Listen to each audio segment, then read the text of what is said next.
So ginagamit lang yan guys kung foggy or kung wala kang kasalubong, okay lang yan. Pero pag may kasalubong ka, patayin mo.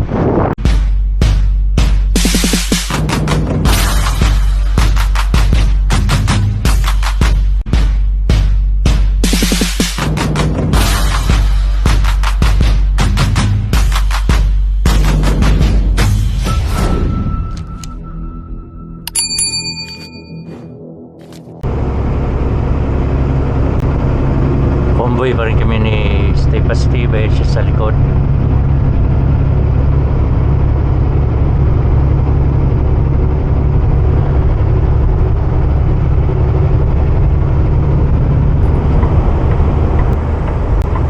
Pasok tayo dito sa para mag load check.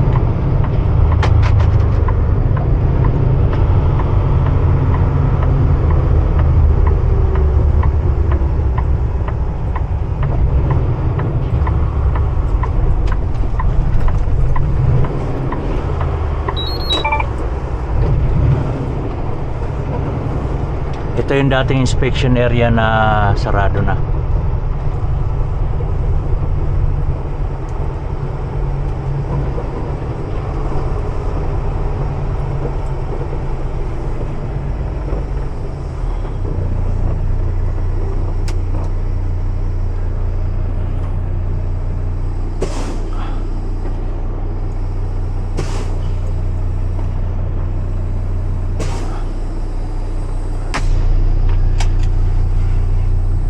So ang temperature dito ay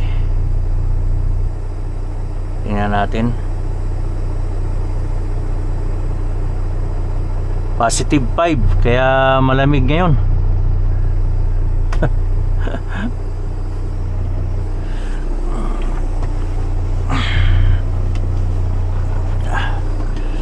Load check tayo.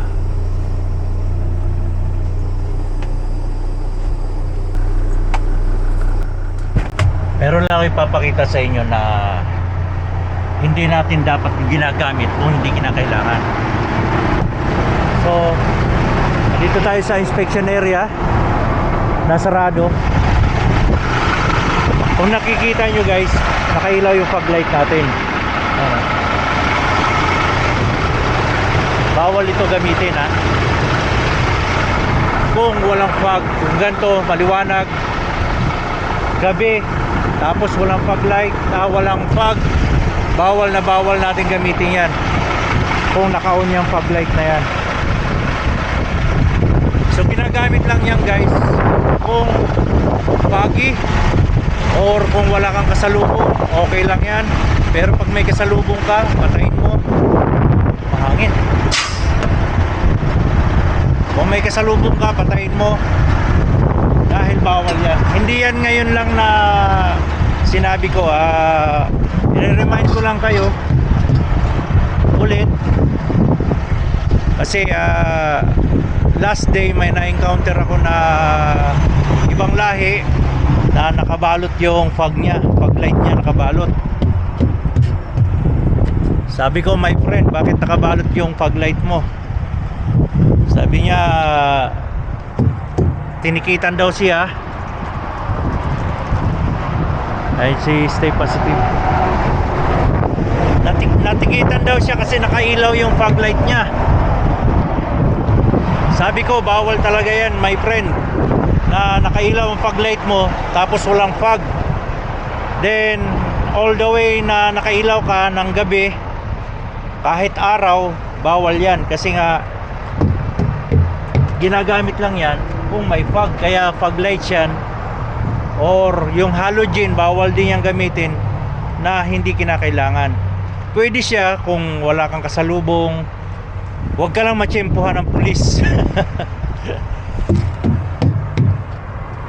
Kasi sa oras na matsyempohan tayo ng pulis, bawal talaga. Eh siya naman, na pull over daw siya ng pulis, kaya yun lang, minalas siya. Kasi nangyari na yan sa amin guys nung bago pa lang kami dito. Nawarningan kami dyan sa Winnipeg Trans Canada Highway. Talagang may na pullover na pinagbawalan na gumamit ng fog kasi gabi masilaw, masakit sa mata yan. So yung yung fog light talaga sa foggy lang yan, kaya siya tinatawag na fog light. At saka yung iba halogen, katulad nito gumagamit sila ng halogen light, pero sa gubat yan kasi may mga biyahe sila na talagang madilim, katulad sa mga yun nga, yung kinukuhanan nila ng ganito, yung pinipikapan namin ng lumber, pag gabi sobrang dilim talaga doon dahil gubat. Yun, pwede yun dahil walang pulis or pinapatay din nila may kasalubong. Pero yung all the way na kaon na ganyan, bawal na bawal yan ha, kaya ingat tayo.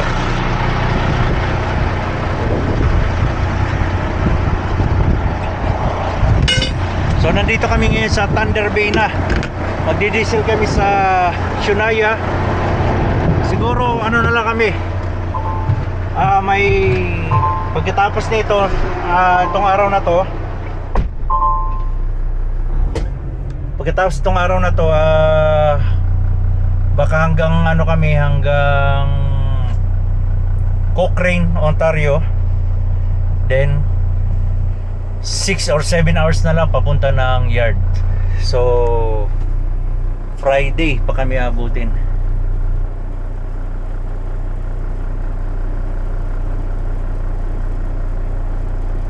Friday ng afternoon nasa Innisfil Yard na kami. So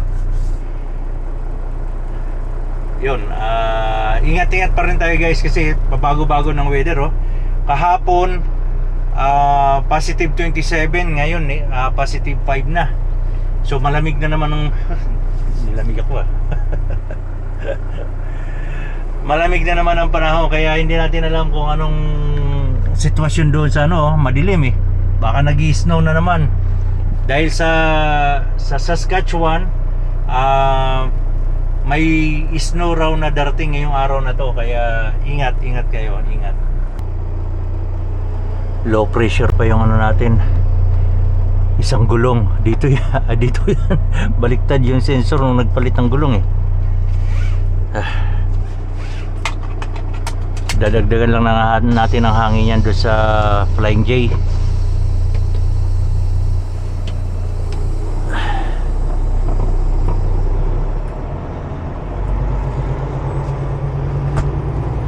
Kita yung loggers grabe, punong-puno ng kahoy yung truck nila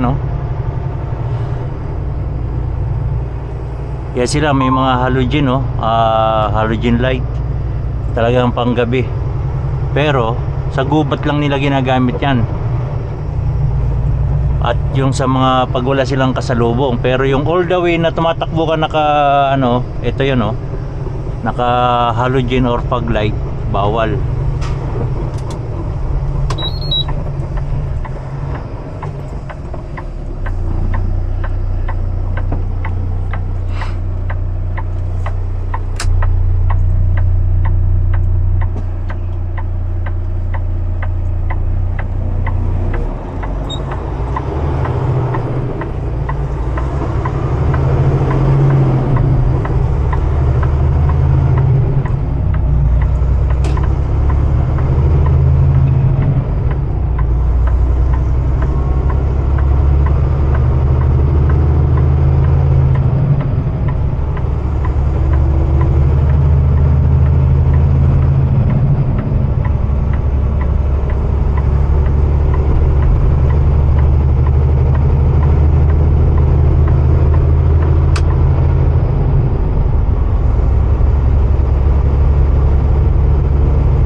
Dito na tayo guys sa bayan ng Thunder Bay.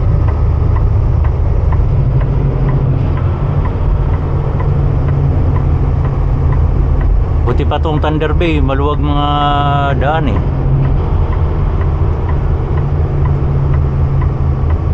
Katulad yan, malayo pa tayo nakago. Alalay na tayo kasi aabutan na tayo ng stop, oh. 'Di ba? Wag na wag natin hahabulin yung mga ganun.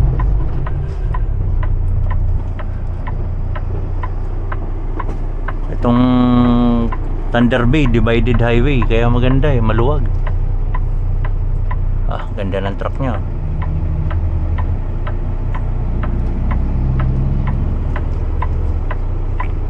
So sa mga gantong traffic light, yung ibang traffic light pag naka green pwede kumaliwa. Kaya guys, kung nag-schooling kayo, tingnan nyo yung mga traffic light kung may signboard na katulad nun, left turn signal. So bawal ka kumaliwa kahit na naka green. May signal light din yung left turn. Kasi may mga traffic light na walang nakasulat na left turn signal. Ibig sabihin pwede ka mag-advance, pwede ka kumaliwa kahit na walang sign ng left turn, basta nakago. Pero kung gantong traffic light may nakasulat, wag kayong kumaliwa. Kaya basa-basa rin. At tulad yung traffic light na yun, dalawa yung red, mayroon pang isang red dito. Ayan ay para sa left turn na traffic light.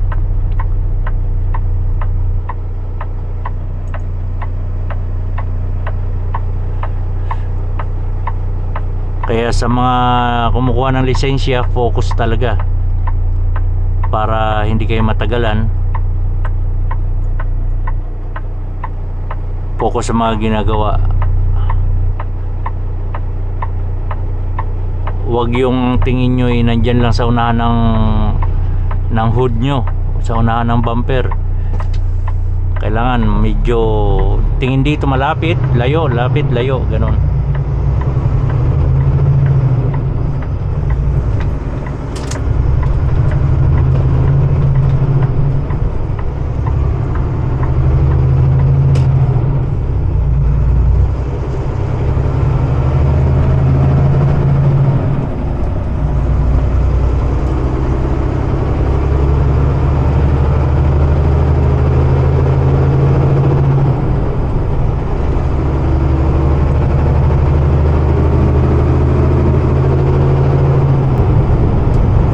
Tulad yan, malayo pa, naka-stop na tayo. Yan ang magandang habulin, na makarating ka kaagad yan sa stop na yan.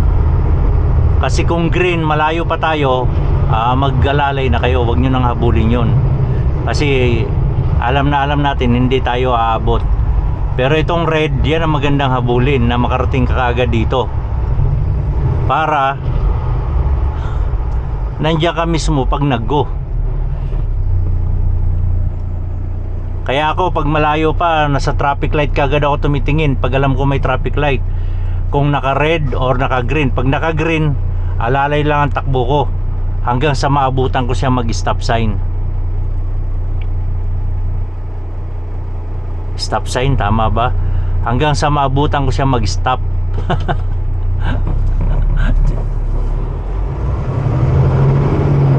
O di ba? Kung abutan natin ay stop, free tayo tumakbo na naka green. Hindi tayo kakabahan na baka mag stop, mag amber light, di ba? Katulad yung traffic light na yan, nakita ko green na, naka green. So kalmado lang takbo ko hanggang sa antayin ko mag stop siya.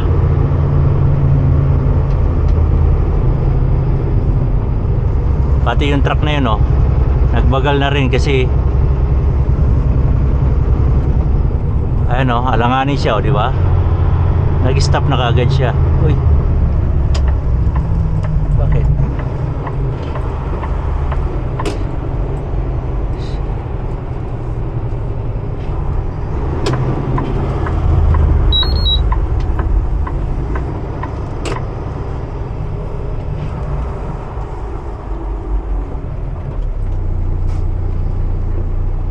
O, diba? Naka-stop tayo. Wala tayong kaba.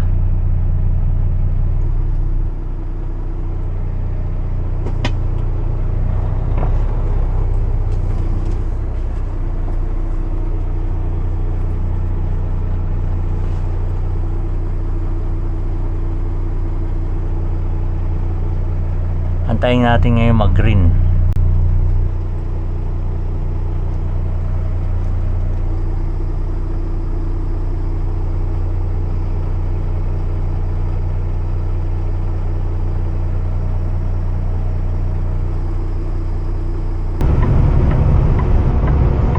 Pasok tayo dito sa Flying J guys para mag-diesel.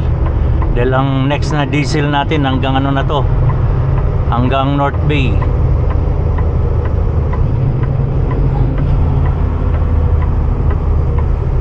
So yung North Bay nasa almost 1,000 kilometer yun.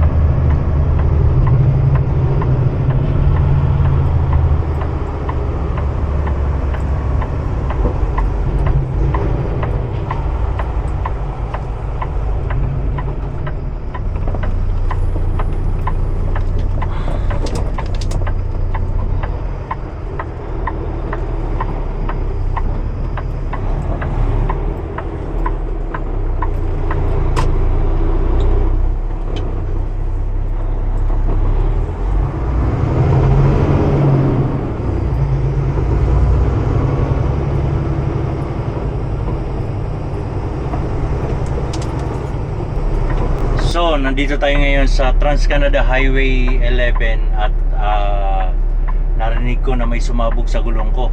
Kaya naghanap agad ako ng safe place kasi hindi basta-basta makatabi dito. Tulad niya no, yung kalsada natin walang shoulder, maiksi lang yung shoulder. So hindi tayo basta-basta makatabi diyan dahil malambot yan, yung shoulder na yan. Kaya ni-running flat ko siya ng na makahanap lang ako ng safe na place. So nakakita naman kagad tayo ng turnout mula nung nasabugan tayo. Ito yung turnout, nakakita ko. So wala pang 3 km nakakita kagad tayo ng turnout. Ayan, nandito tayo sa safe na lugar na. Tumawag agad tayo sa one call para ma-rescuehan tayo dahil i-deliver ko pa tong load na to kung makakarating agad yung magre-rescue sa atin. So ito yung tire natin guys. Ano? Sumabog siya. Ay ito, oh. Ayan oh. Ang tama. Ang loob. Ayun siya oh.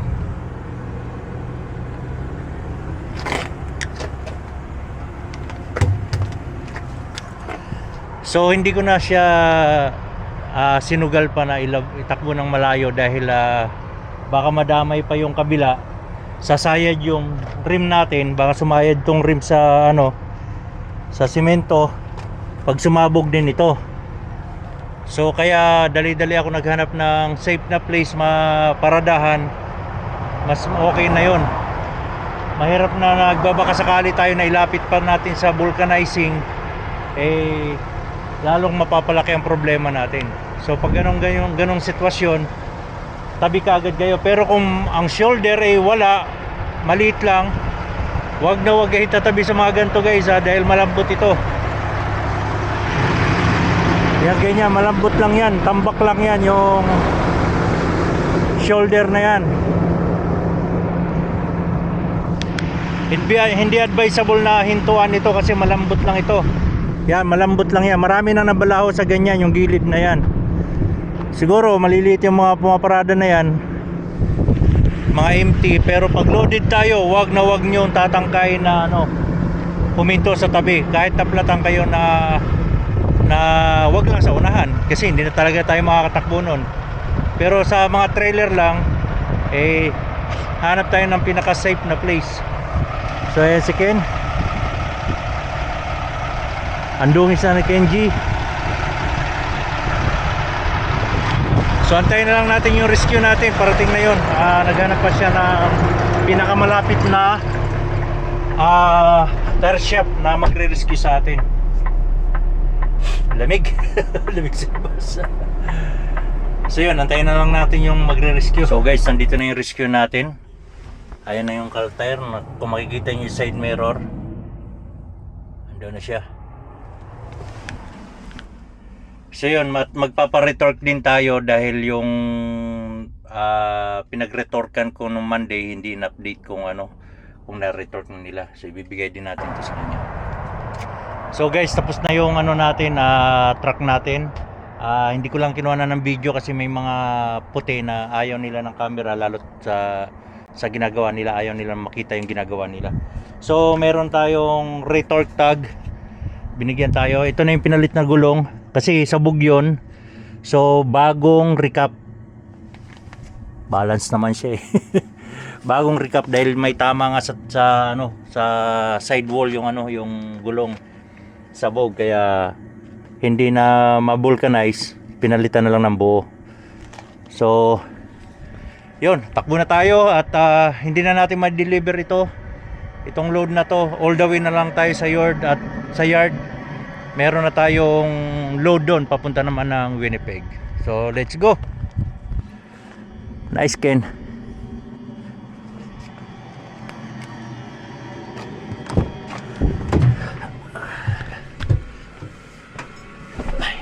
Nakapaglinis tayo, nakapagwalis-walis, nagpagpag ng dahil isa't kalating oras bago dumating.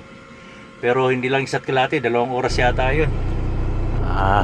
Alis tayo guys.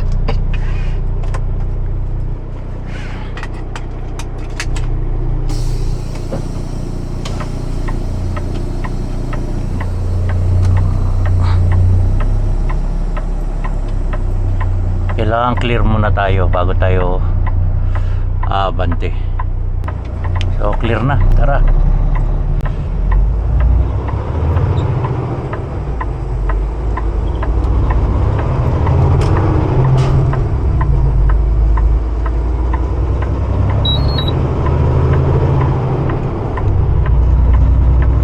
Naka 4-way lights tayo kasi mabagal pa ang speed natin.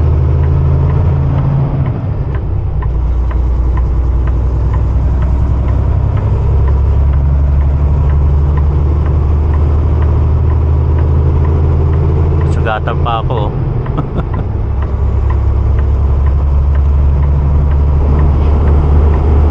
Andito na tayo guys sa Highway 400, Bari. Medyo busy na yung highway, daming sasakyan, matutulin. 120 120 mga speed limit, pero 100 lang speed limit dito, pero ang tutulin nila.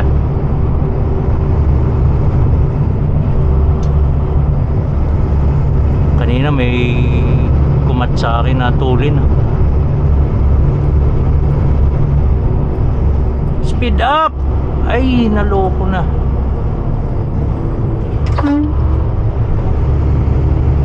Klase itong mga to, magme-merge, ayaw mag-speed up.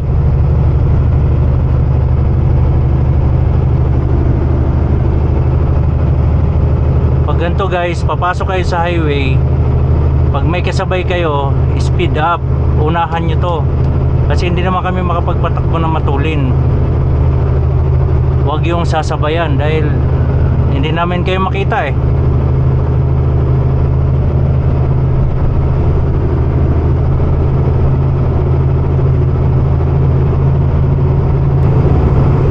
Ganda ng pick up oh. Itim nga lang. Kung naging puti yan, napakaganda niyan.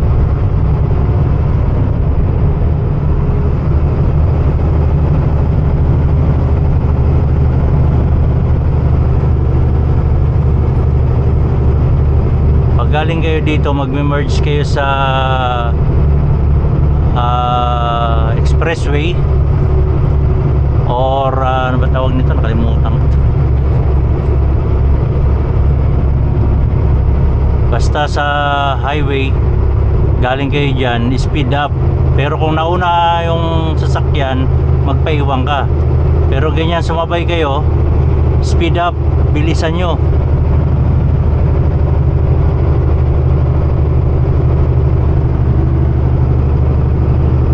Kailangan makuha nyo yung speed na 100 km per hour.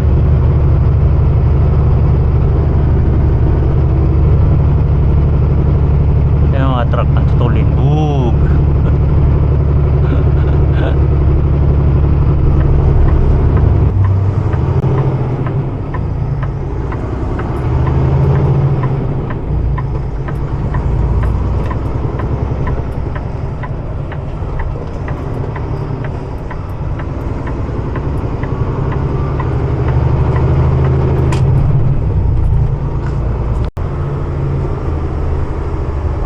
Finally, nakarating din tayo sa finish line sa ilang araw natin na biyahe. So ngayon maghahanap tayo ng mapaparkingan.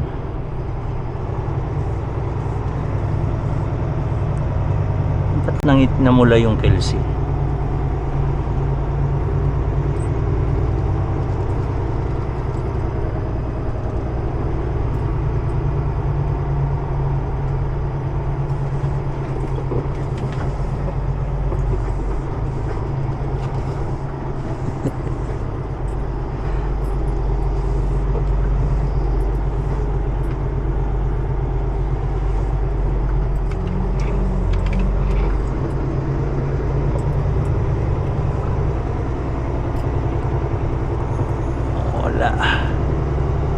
Sa likod tayo pa park, puno dito sa harap.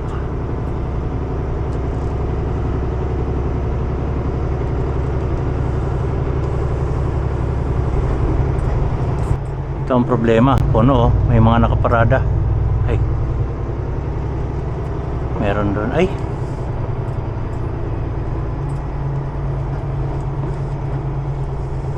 bakit yun?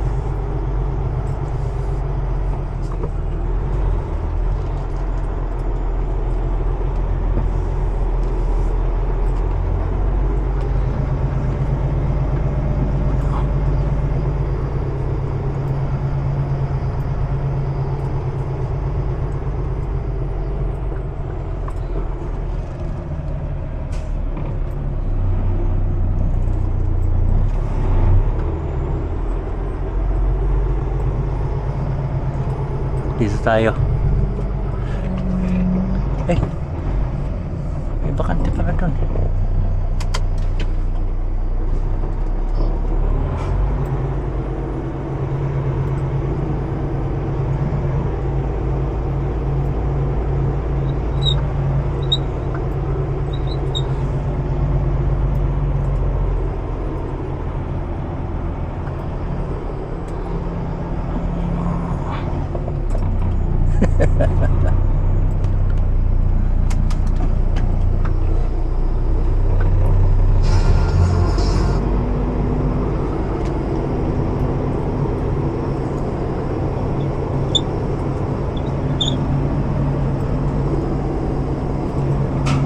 Doon tayo.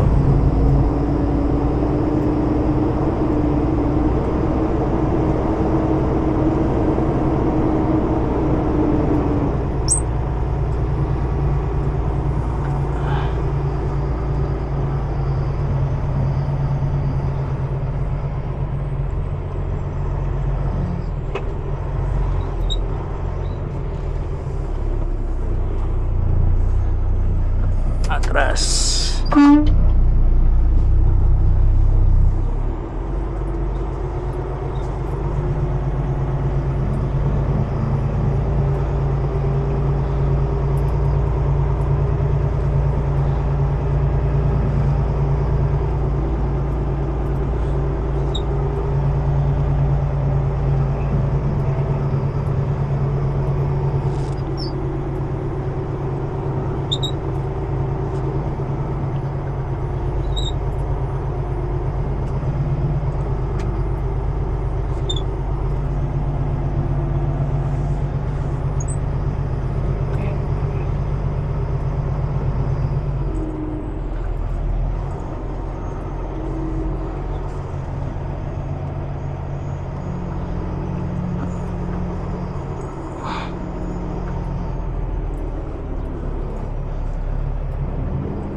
Okay.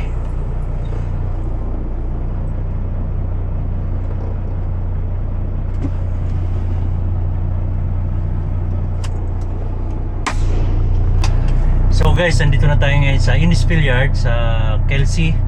So every time na nandito kami sa yard, may instruction na sa amin kung i-drop ba itong trailer or hindi. Kung kami magde-deliver, hindi na namin i-drop to, hindi na puputulin. Pero may instruction na sa akin kanina, around tanghali yata yun, tinawagan ako. So sabi sa akin na i-drop ko to at mayroon na raw akong load. So hahanapin natin mamaya yung load natin, pero ngayon i-drop natin to. So ito ituturo ko sa inyo kasi naka-encounter na naman ako 2 times ng trailer nang mahirap itaas yung landing gear. So baka mali yung paggagawa niya, lalo't loaded. Kailangan na i-drop muna natin yung airbag ng trailer bago natin ibaba yung paa. So ganun din pag nagtaas tayo ng kung kunyari mag-hook up tayo ng trailer, bago natin hanginan yung airbag, itaas muna natin yung paa. So papakita ko sa inyo guys.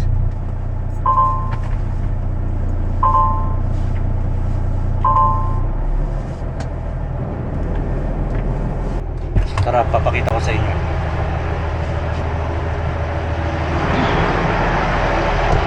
Pag gantong loaded tayo at magpuputol tayo guys, bago natin ibaba tong landing gear, i-drop muna natin tong airbag ng trailer.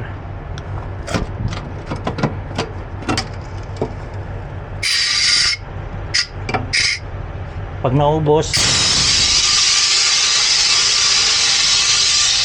yung hangin, tsaka natin ibaba ng todo.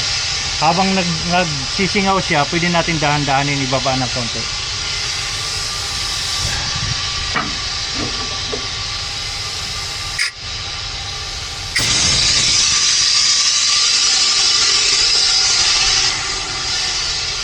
So ito yung likod, may nag-iwan pa ng kadena, puro trailer. Ito laid low. So yan, mahina ng ng hangin. Doon natin umpisahan ibaba yung pero i-maxim muna natin siya. Tama mo, papakita ko naman sa inyo para hindi nakakapit yung Tama mo. Patras naman pala to, hindi patulak. Okay lang. So i-maxim na natin yung trailer. Tapos i-release ko to para kasi naglaban yan ayun, gumalaw na. So tsaka natin ibaba yung landing gear.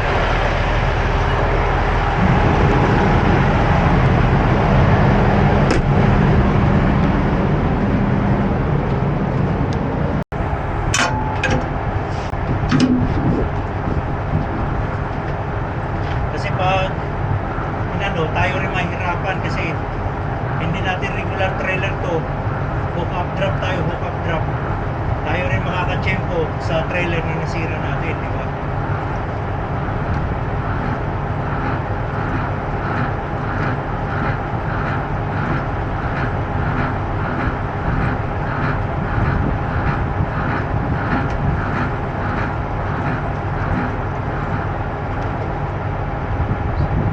So yan, pinasayad ko lang sa lupa.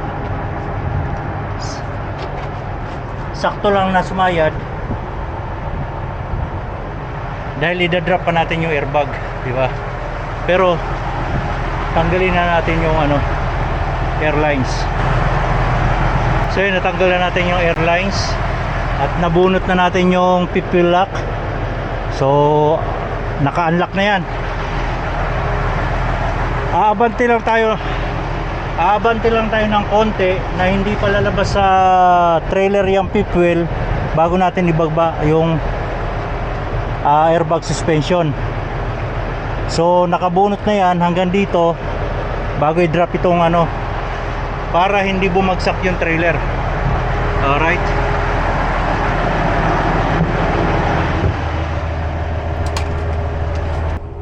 So everything okay na, nahugot na natin yung fifth wheel lock, natanggal na natin yung airlines, nakababa na lahat.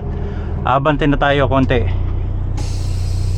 I-number 2 lang natin para dahan-dahan lang siya.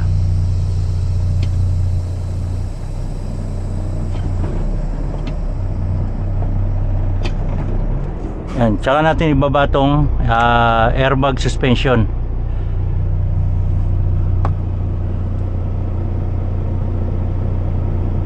Ayan, bumababa na siya. Bago tayo abante ng dahan-dahan. Kusa na siyang tatakbo, hindi ko na inapakan ng accelerator kasi hindi na nakadiin ng husto yung trailer. Ayan.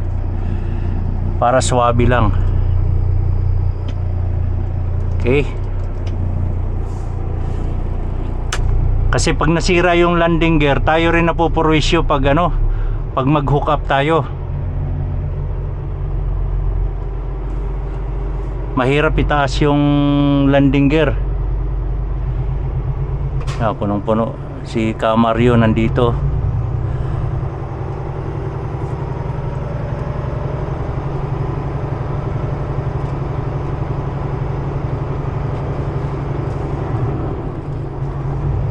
Punta muna tayo doon sa likod para maghatid tayo ng mga paperworks, then kukunin natin yung paperworks kung anong trailer yung kukunin natin, trailer number.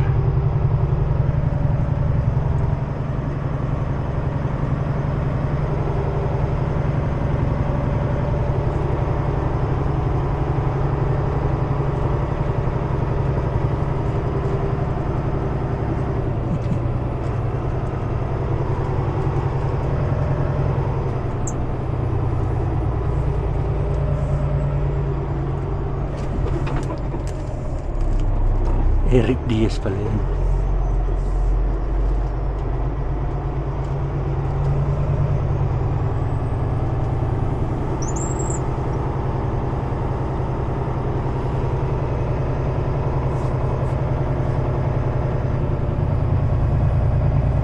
Ayun, may trailer doon.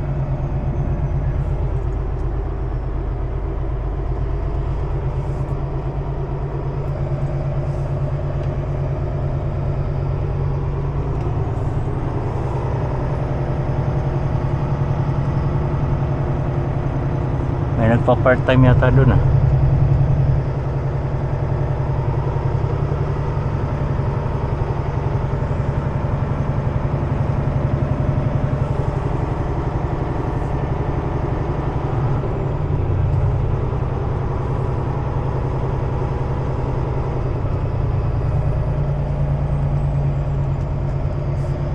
Yun, sakto may naghuhugas.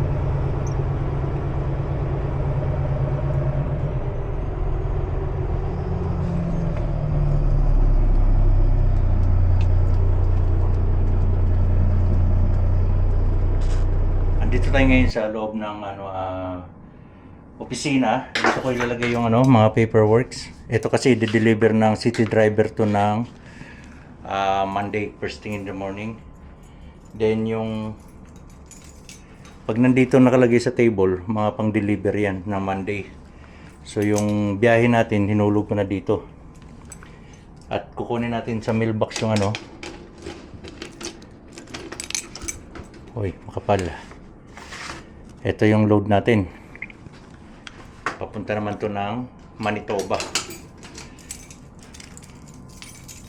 So ganyan lang ginagawa namin lagi. Ikot-ikot lang, ang lang, paiba-ibang biyahe. Kaya, yun lang.